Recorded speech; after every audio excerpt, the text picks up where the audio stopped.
Hello, hello! Eu me chamo Hugo Leonardo, sou formado em matemática pela Universidade Federal Rural de Pernambuco, sou professor de matemática e física e sou estudante de licenciatura em computação lá na Rural também, beleza? Vamos embora para mais um vídeo, dessa vez falando um pouquinho sobre matemática universitária. Aqui eu vou falar um pouquinho sobre exercícios de limites, certo?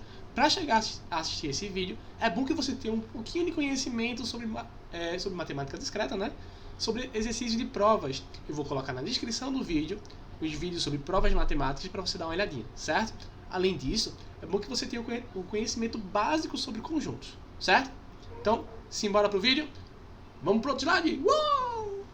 Beleza, então vamos embora pro vídeo. A ideia de hoje é fazer 2 exercícios sobre conjuntos, certinho? Pronto, nossos 2 exercícios são esses, a primeira e a segunda questão.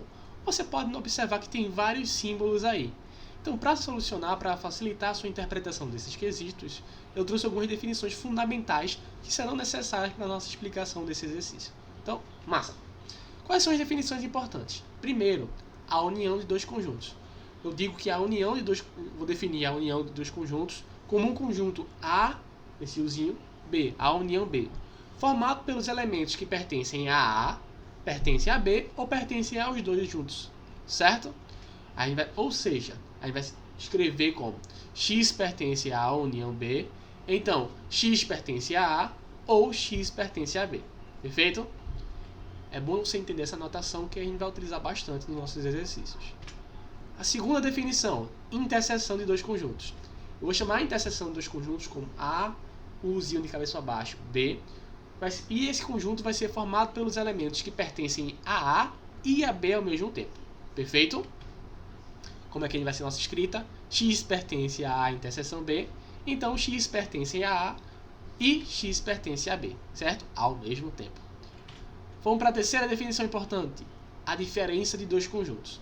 Eu vou chamar a diferença de 2 conjuntos como conjunto A menos B. Ele vai ser formado pelos elementos que pertencem a A e não pertencem a B. Ou seja, x pertence a A menos B, então x pertence a A e x não pertence a B. Massa! Nossa próxima definição.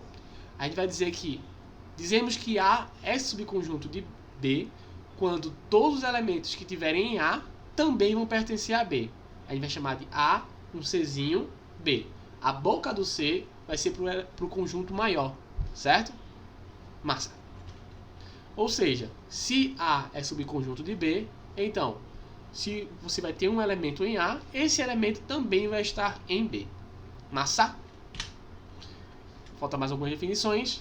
A gente vai dizer que 2 conjuntos são iguais quando A for subconjunto de B e B for subconjunto de A.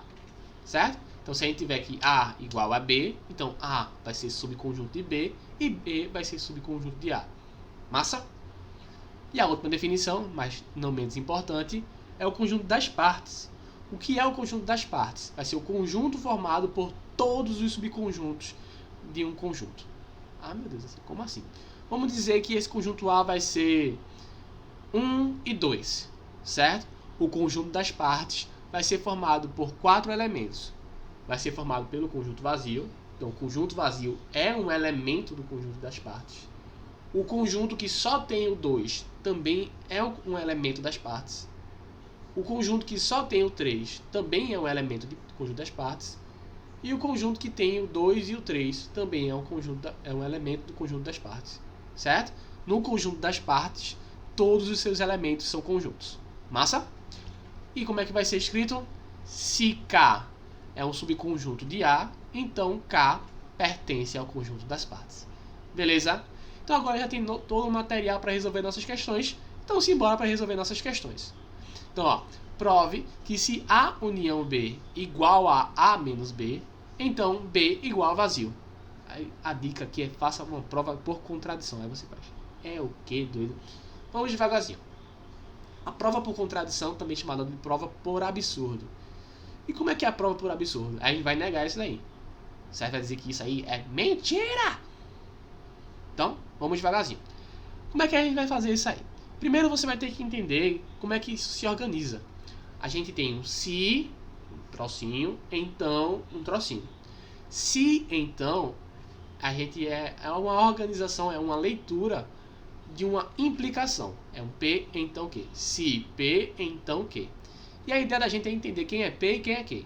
O P é o que vem depois do se. Então, A união B igual a menos B. Esse é o nosso P. E quem é o nosso Q? O Q é o que vem depois do então. B igual a vazio. Para você fazer a prova por absurdo, a gente vai ter que negar isso. E como é que a gente vai negar isso aí? Tem vários jeitos de negar, né? Para negar uma implicação, o jeito que a gente vai utilizar aqui é P implica Q, é P e não Q, certo? Como eu falei no início do vídeo, é interessante que você tenha uma ideia sobre prova por absurdo. Então, a explicação dessa fórmula aqui vai estar no vídeo que vai estar na descrição aqui, certo? Então, assista lá que você vai entender o porquê dessa fórmula. Isso aí, ó, é P e não Q. Ou seja, a gente vai repetir P, A união B igual a menos B. A gente vai escrever um I e vai mentir, ou seja, vai dizer que é mentira o quê? Ou seja, se é mentira que B é igual a vazio, então a gente tem que B é diferente do vazio. Essa aqui é a nossa organização agora, certo? E quando a gente... Por que chamar de prova por contradição ou prova por absurdo? Porque quando você sair avançando com os cálculos, a gente começou daqui, a gente vai desenvolvendo nossos cálculos. Quanto mais a gente desenvolver, vai ter uma hora que a gente vai parar em um absurdo ou numa contradição, certo? Então a ideia é essa aqui, perfeito? Então vamos lá. Como B, então como é que a gente vai começar a organizar isso aqui? A gente tem que B é diferente do vazio. Então, como B é diferente do vazio, a gente pode dizer que ele tem pelo menos um elemento. E quem vai ser esse elemento? Eu vou dar um nome para ele. Então, eu vou chamar ele de Bzinho. Vai existir um elemento Bzinho que vai estar em Bzão. Show de bola, isso aí. Show de bola. Então, vamos lá. Vai ter um elemento Bzinho que vai estar em Bzão. Certo? E o que é que a gente vai ter aqui? Vamos desembolsar. Aqui você vai avançando com os cálculos até você chegar no absurdo. Nosso primeiro cálculo, né? B é um elemento de Bzão. Massa. Então, como Bzinho é um elemento de Bzão, Bzinho também vai ser um elemento de A união B. Por quê? Você lembra quem é A união B? A união B é formado pelo conjunto que pertence a A ou pertence a B. Como Bzinho já é um elemento de Bzão, então a gente tem que Bzinho também é um elemento de A união B. Perfeito? Massa. Então, vamos em frente. O que é que a gente tem agora? A gente vai avançando, né? A gente tem que A união B, então a gente pode substituir, né? A união B, então eu vou trocar, como é A união B igual a A menos B, eu vou substituir. Não, calma, vamos devagarzinho. Então, a gente tem que A união B é igual a A menos B. Tem professor que não vai deixar você substituir. Então, vamos fazer pelo certo. Como é A união B é igual a A menos B, A união B ele vai ser subconjunto de A menos B. O que significa ser subconjunto? Significa que todos os elementos que estão em A união B também vão estar em A menos B. Então, por isso que Bzinho vai estar em A menos B. Perfeito? Massa. E agora? O que a gente vai fazer? Então, agora a gente já chegou no nosso absurdo. É o que? Calma, pequeno. Então, vamos fazer aqui. Por que é um absurdo? Qual é a definição de A menos B?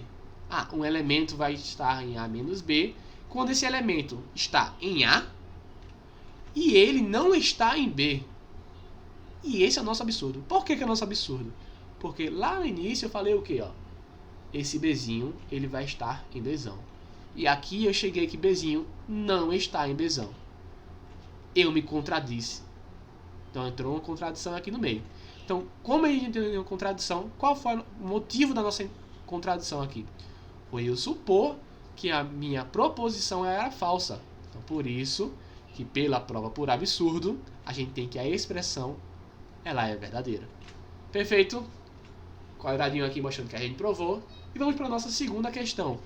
Se você chegou até aqui e está gostando do vídeo, dá aquela curtida, comenta aí uma questão que você gostaria que a gente resolvesse e compartilha a amostra para os seus amigos que estão estudando matemática discreta junto com você.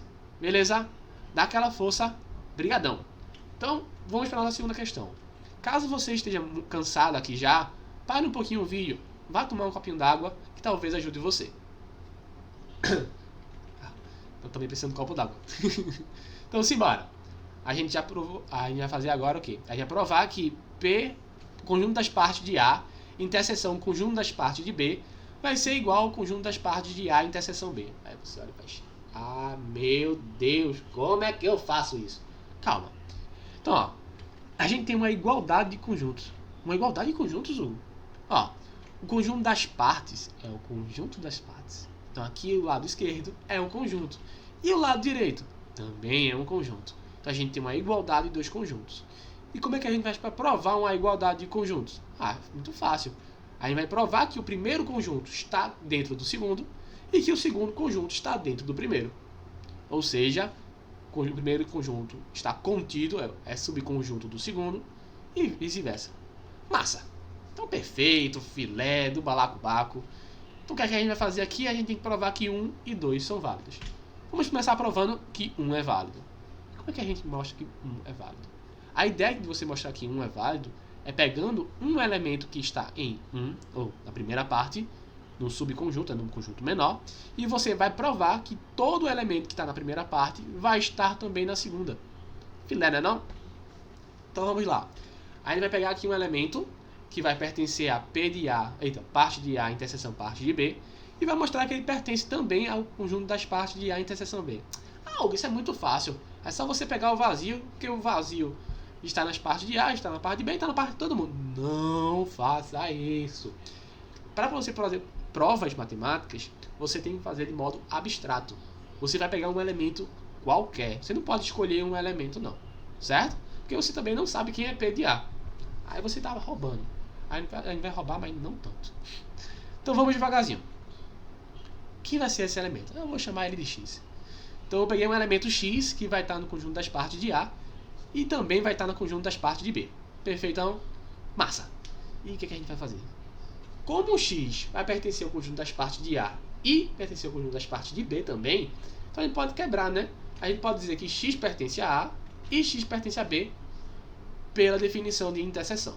Perfeito? Massa! Na primeira parte, como X ele é elemento das partes de A, então X ele é um subconjunto de A. É o que, Hugo? Calma, se você não entender essa parte, vai dar uma olhadinha no conjunto das partes lá no início do vídeo, que ele está explicando isso aqui. É definição. Então vamos lá. E o 1.2? Ah, 1.2 significa que vai ser um subconjunto de B. Filé. Então o que é que a gente tem agora? Que X ele é subconjunto de A e X ele é subconjunto de B. Como ele é subconjunto de A e subconjunto de B, então a gente tem que X ele é subconjunto de A e de B ao mesmo tempo. Perfeito. Como ele é subconjunto de A e de B ao mesmo tempo, para concluir tudo, a gente tem que, por definição, ele é um elemento do conjunto das partes de A interseção B. Ou seja, a gente pegou um elemento que pertencia ao conjunto das partes de A e das partes de B e chegou que ele pertencia ao conjunto das partes da interseção de A e B. Assim a gente provou a primeira parte, certo? Então, ou seja, P de A interseção P de B é subconjunto de P de A interseção B. E está provada a primeira parte. E agora o que a gente vai fazer? Vamos provar a segunda parte, né? Que P de A interseção B é um subconjunto de P de A e interseção P de B. Como é que a gente faz isso?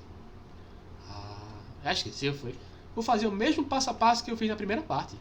Então, ó, peguei um elemento que estava na primeira parte e vou mostrar que ele está na segunda parte também. Como é que a gente faz isso? Pega um elementozinho. Eu peguei um xzinho, certo? Esse xzinho vai pertencer ao P de A interseção P de B. Caso você não separe a prova 1 da prova 2 explicando, é bom que você pegue outro elemento. Você, sei lá, pega um Y. Para você não confundir o professor com as suas letras. E nem se confundir também. Perfeito? Mas aqui, como está muito separado, está bem separadinho, bonitinho, eu posso pegar um elemento X também. Certo? Ah, como esse vídeo aqui é para o pessoal de computação, você pode pensar como variáveis. Esse x aqui é uma variável local. E você tem que se confundir para ela não ser uma variável global. Beleza? Então vamos lá. Estamos aqui. E o que a gente vai fazer aqui? Ah, por definição, se x é um elemento das partes de A interseção B, então x ele é um subconjunto de A interseção B. Perfeito?